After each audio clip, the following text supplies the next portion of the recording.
Hello, hi guys, welcome back to Pure Mind Podcast. And I am still your host, the one and only, the Black Queen herself. Girlfriend is busy, okay? I'm even tired.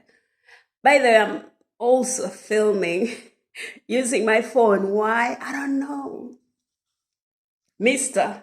Camera is, I don't know, doing its thing, but I'm like, hey, you know what? You're not gonna stop me from uploading an episode, okay? I'm like, I'm gonna use my phone anyway, so if it gets back into its normal senses, then we shall continue with it. But for now, hey, let's use the phone. Why not? It's even doing better. So, first of all, for the newcomers, hi, how are you all doing? And then for the regulars, how have everyone been? I've not been gone for so long. No, I've not. And guess what? The last video that I uploaded kind of caused, it raised a lot of eyebrows. Why? I don't know. I wish people could know that for me in 1960s and 70s and 80s, I wasn't there. And also 90s, in the early 90s, I wasn't there. So whatever happened, for sure, I didn't know, the same way you learned about those things through, I don't know, you watched the documentaries, or you were told about the stories, or you read in the book, or you were, or you learned it in your African history. It's the same way. Okay, I watched the documentaries. I studied the East African history, and that is how I got to know about what happens. But normally when people meet me on the way, since Mrs. Moi come from the East African country, people be asking me, so what are your thoughts, or what do you think about Idi Amin Dada? And I be, what? Amin? Why? I don't know why people think that I should have something to say about him or know something. We weren't even related, y'all. And if a president is a president, even the current president, who have been a president for almost 30, 6, 7, 8 years, I've never met him in person. Okay, so it's like someone walking up to me and asking me, what do you think of the the current president? I don't know, I have no words. So a brief, I don't know if we had it, but then I couldn't download, just a little bit of flashback. We talked about Idi Amin Dada and his regime, his era. It lasted for 9 years, because when he became first of all, no one knows exactly when he was born. But when you look through the history, it said that he was born in the 1920s. So, and then, because I remember when I was in my high school, so if you wrote that he was born in 1923 or 1924, you would still be correct, because the exact year is not known. And I don't want to talk about his parents, because to be honest, if a child decides to act up, it's not a parent's fault, However, if the child is, doing well or great, it is, the pride goes to the parents. But anyway, his parents is out of the picture. He joined the military when he was 17 or 18. I don't know exactly, and not only maybe, actually it's not known. He was aggressive, he was determined, and also his physiques, gave him an advantage. For Asians arriving in the UK from Uganda in 1972, at times the reception from locals felt as unwelcoming as the weather. They have been milking the economy of the country.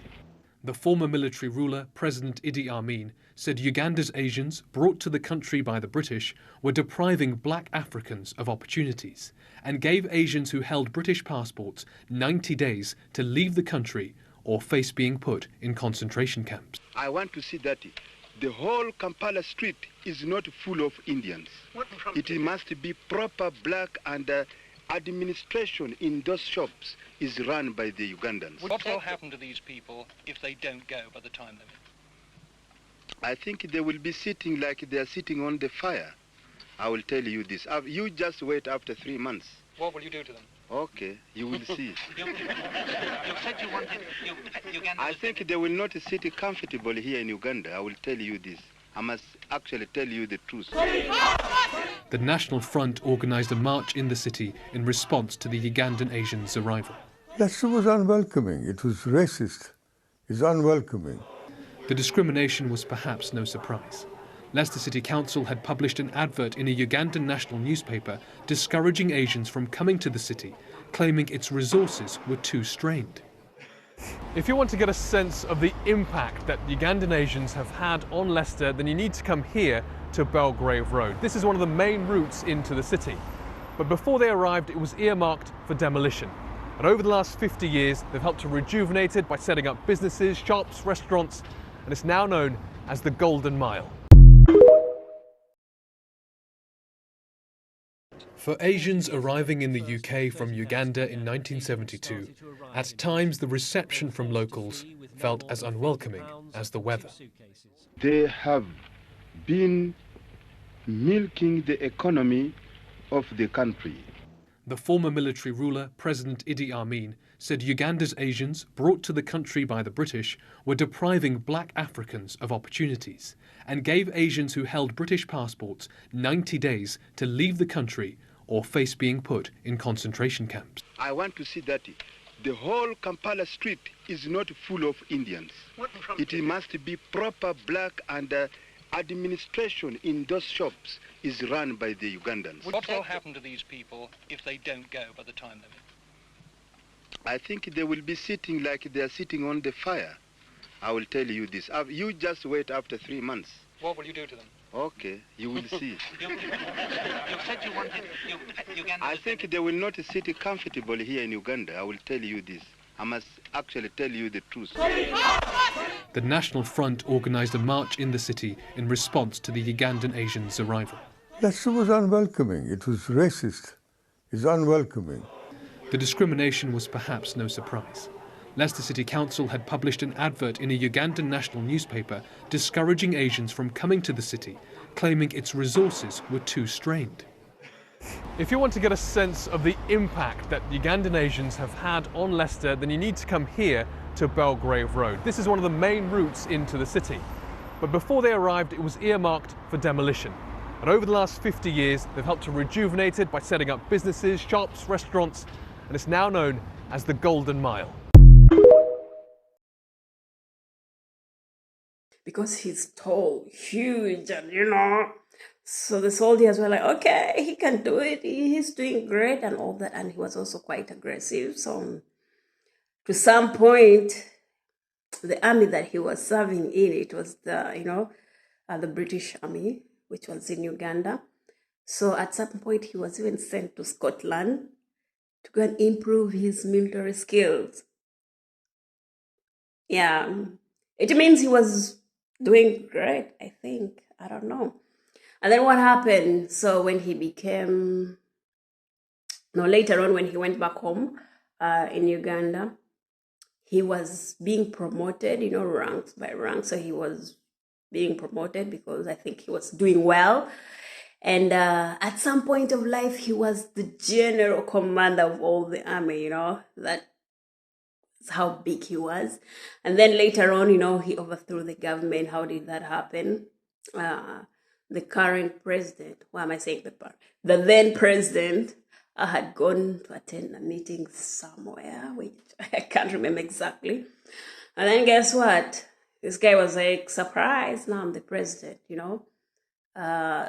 He organized a coup and then overthrew the government. A coup is when, since he was already the leader of the army, so it's like he had the favor of all the armies.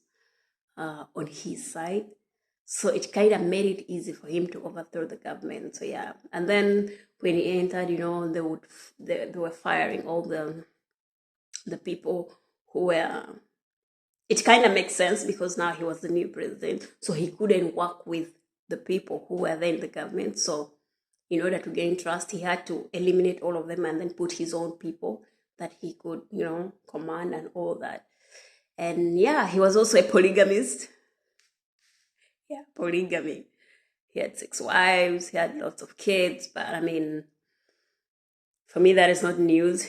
Sounds familiar in my ears because I've seen that happen, even in the present days. Like you see people who are not even Muslim, they have around 2, 3, 4 wives. So, and guess what? So when he was the president, of course, he did a lot of things. He was aggressive, I must say. And they say he was very determined. And guess what? Now we go back to 1972. What happened? So in August, around 4th or 5th, he ordered all the Indians to vacate the country, to leave the country. Yes, he did. And what were some of his reasons? He had his own reasons, okay? And people be asking me, so when he ordered all the Indians to leave, all the Asians to leave, what were actually, even some of the people who were from Bangladesh, they had to leave Pakistan. So that is where they were like called the Asians. Yes, because if you say Indians, it means only Indians were supposed to leave. But then later on, even, people from Pakistan, Bangladesh, they all had to leave the country. And he gave them 90 days. And guess what? Before I continue, I'm going to let you guys watch the video. Take a look. For Asians arriving in the UK from Uganda in 1972, at times the reception from locals felt as unwelcoming as the weather. They have been milking the economy of the country. The former military ruler, President Idi Amin, said Uganda's Asians, brought to the country by the British, were depriving black Africans of opportunities, and gave Asians who held British passports 90 days to leave the country or face being put in concentration camps. I want to see that the whole Kampala street is not full of Indians. It must be proper black, and administration in those shops is run by the Ugandans. What will happen to these people if they don't go by the time limit? I think they will be sitting like they are sitting on the fire. I will tell you this. You just wait after 3 months. What will you do to them? Okay, you will see. You said you wanted Uganda. I think they will not sit comfortably here in Uganda. I will tell you this. I must actually tell you the truth. The National Front organised a march in the city in response to the Ugandan Asians' arrival. Leicester was unwelcoming. It was racist. It's unwelcoming. The discrimination was perhaps no surprise. Leicester City Council had published an advert in a Ugandan national newspaper discouraging Asians from coming to the city, claiming its resources were too strained. If you want to get a sense of the impact that Ugandan Asians have had on Leicester, then you need to come here to Belgrave Road. This is one of the main routes into the city. But before they arrived, it was earmarked for demolition. And over the last 50 years, they've helped to rejuvenate it by setting up businesses, shops, restaurants, and it's now known as the Golden Mile. Seen also the video by myself alone, and now I think some of you guys have also come across the video. You've seen it, what he said. And normally the question is around there exactly. What do you think about his act when he sent away all the Asians? What do I think about it? Honestly, I don't have the answer to that because, when someone decides to do something, when the person is in power, the normal people or the local people cannot do anything about it. They cannot. And I cannot even start to say, well, he did bad because blah, blah, blah, or well, he did good. I honestly have no answer for that.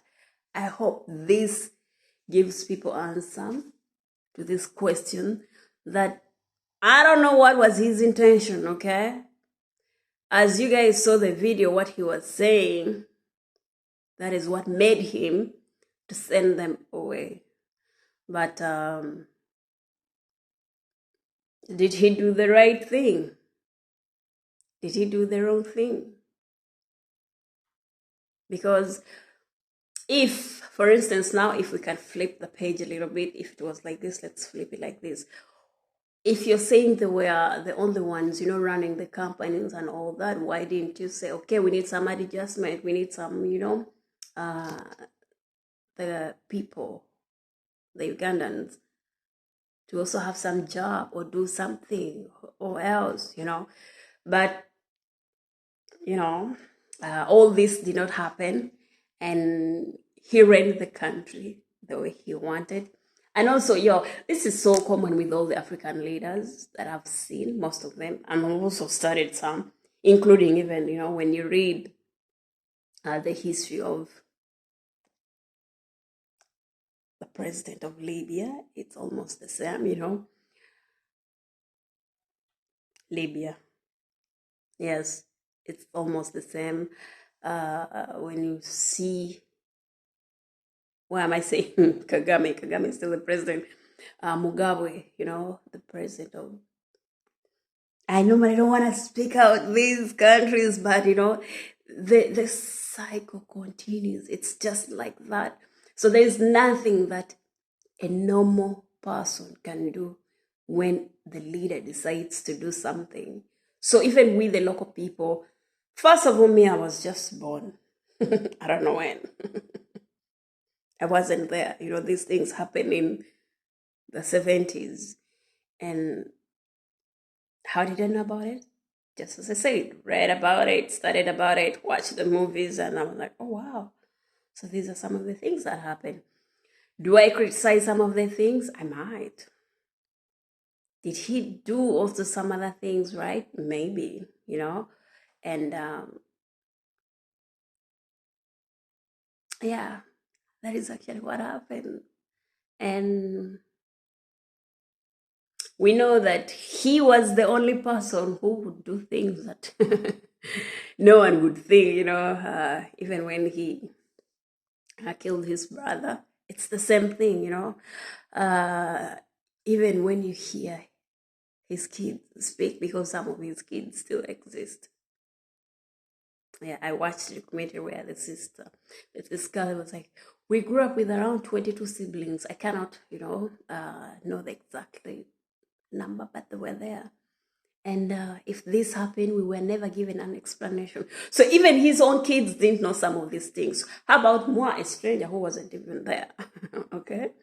So that is what happened, guys. And of course, it was that era where he was the one running the country, ruling. So he did what he did, okay? And there's nothing that some of us can do about it, or can say, actually. So I wish people could stop asking me what I think about Idi Amin Dada, because I wasn't there when he was the president, okay? Honestly, it's even hard to ask people who were in power with him, because you never know what could happen. The moment he suspects somewhere, you're gone immediately. Even the kids did not have, or do not, those who still exist, they don't have some of the explanation to these things that happen. You know, they're like, we were never, we were never given an explanation. We were never told. For instance, some of our siblings, Kay was the first wife of Amin Dada. Even before he became the president, and then later on they got a divorce. She went on to live her life. She was in prison, and then later on she was killed, and her body was chopped into pieces. You can imagine.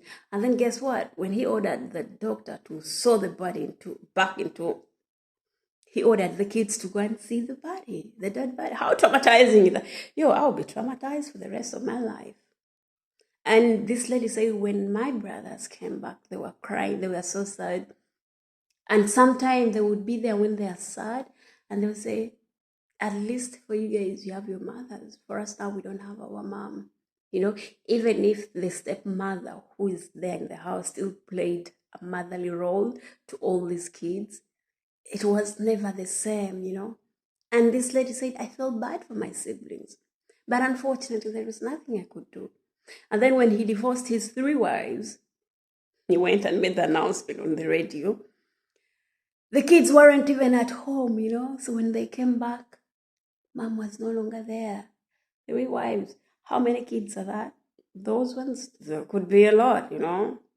If each wife had 3 or 4 or 5 kids, those are 15 children, no parents.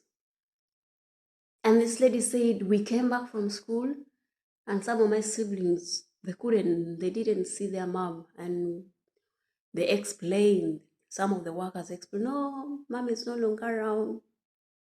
You can imagine. At least the workers explained, mom is no longer around, mommy left. And if you hear the announcement on the radio, and you heard, well, that was your mom, she left.